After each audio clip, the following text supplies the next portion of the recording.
Wala nang maraming paligoy-ligoy pa, diretso sa punto na.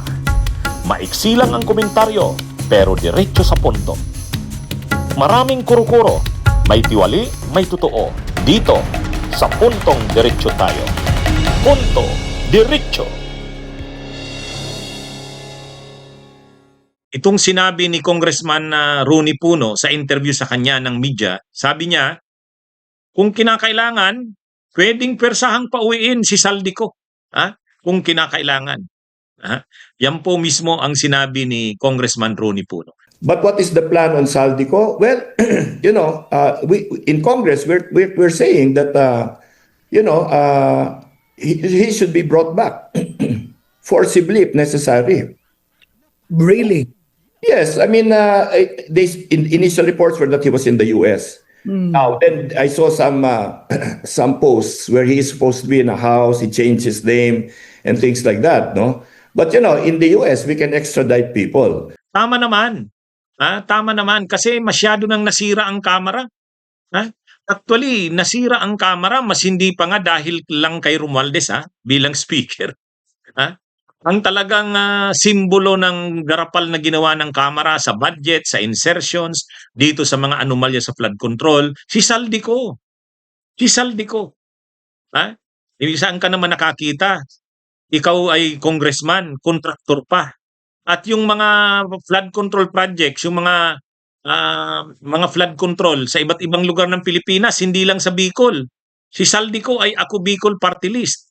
Pero ang mga proyekto ng mga construction companies ni Saldico ay hindi lang sa Bicol.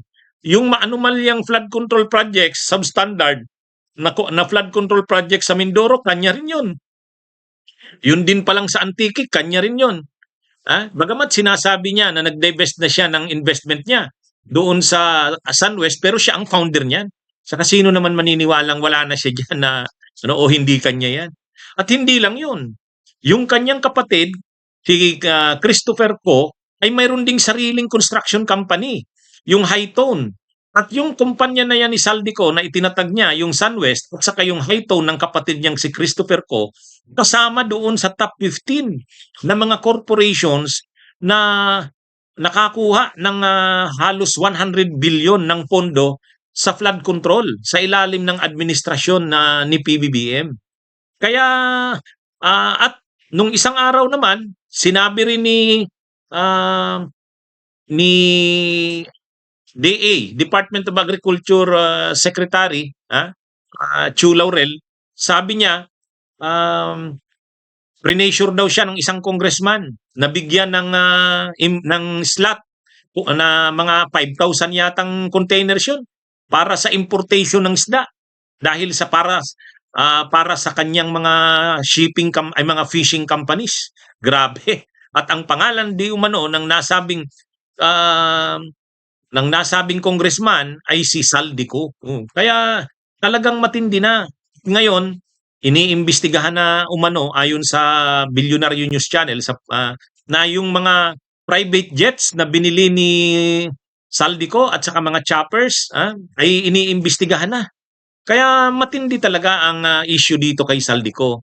Ay ngayon, ang problema dito kasi, ayan din, diyan nagkasira-sira si Speaker Martin Romualdez. Masyado niya itong inispoiled, masyado niya itong pinabelo, masyado niyang pinabelo, ay garapalan na ang mga ginawa na insertions, budget, at yung mga proyekto, sila rin ang nangontrata. Kaya sirang-sira talaga ang Kamara dahil dito kay Saldico. Kahit si Martin Romualdez ay sirang-sira dahil dito kay Saldico. Pagkatapos ng mainit na ang usapan sa mga anomalya sa flood control projects, ayun, pumunta pa ng Amerika. Pinayagan naman ni Speaker Martin Romualdez. Hindi alam kung kailan babalik. Yun, ang tindi naman, no? Sabi ng kapartner niyang congressman ng Ako Bicol Party List, si Garbin, hindi daw alam kasi may sakit daw sa puso, nagpapacheck up doon. Ay bumalik na naman, ginamit na naman yung katulad din kay Gloria dahil sa mga nang pinapanagot na sa kanyang mga ginawa ay mayroon ng neck brace. Ganon din si Erap, naka-wheelchair na. Kaya ngayon, yan din naman nangyari kay Saldico. Hanggang sa ang naging ano na ngayon, umabot na sa punto na si Speaker Martin Romualdez hindi niya na kayang panatilihin ang pagiging speaker. Sirang-sira talaga siya. At ang pinakamatindi dito na nagdala ng pagsira niya at ng Kamara ay si Saldico.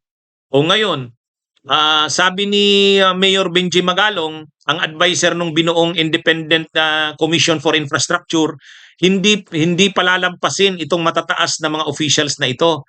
Kahit nag-resign na si Speaker Martin Romualdez, kahit yan si Saldico, ay talagang kailangan imbestigahan yan para maging makatotohanan ang investigasyon at pagpapanagot dito sa mga anomalya sa flood control projects na ito.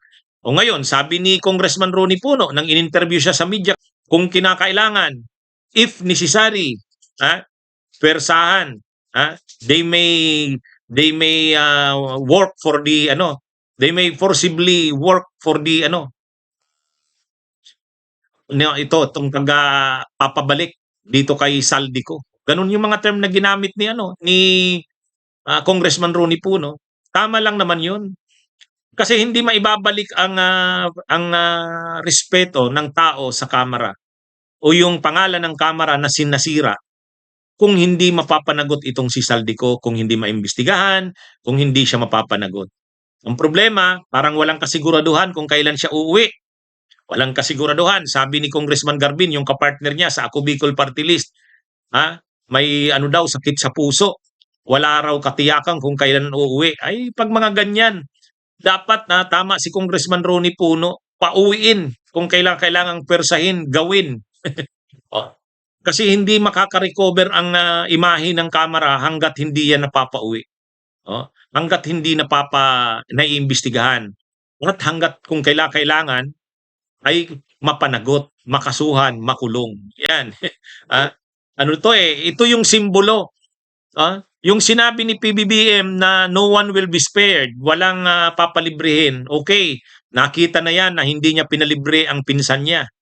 Nag-decide sila na mag-resign na si Martin Romualdez para ipakita na talagang totoo yung sinabi niya na no one will be spared. At yun din yung dahilan na sinabi ni Martin Romualdez, sabi niya, kaya siya magre-resign para pagbigyan yung independent commission na mag-iimbestiga na hindi isipin na pinapakialaman niya ang investigasyon dahil speaker siya. Ngayon, hindi na siya speaker, haharapin niya na daw ang investigasyon. Pero hindi lang si Martin Romualdez, mas hindi pa nga si Martin Romualdez ang talagang hinihiling ng taong bayan na maimbestigahan, mapanagot, makulong kung talagang kailangang ikulong. Itong si Saldico. Ngayon, kung papaniwalaan yung sinasabi ni Congressman Garbin na may sakit ito sa puso at walang kasiguraduhan na makauwi sa Pilipinas, hindi makukumbinsi ang galit na taong bayan sa mga ganyang kadahilanan. Kaya tama yung sinabi ni Congressman Ronnie Puno. Kung kailangang persahin para mapauwi sa Pilipinas kasi sirang-sira na ang Kamara. Ayan na.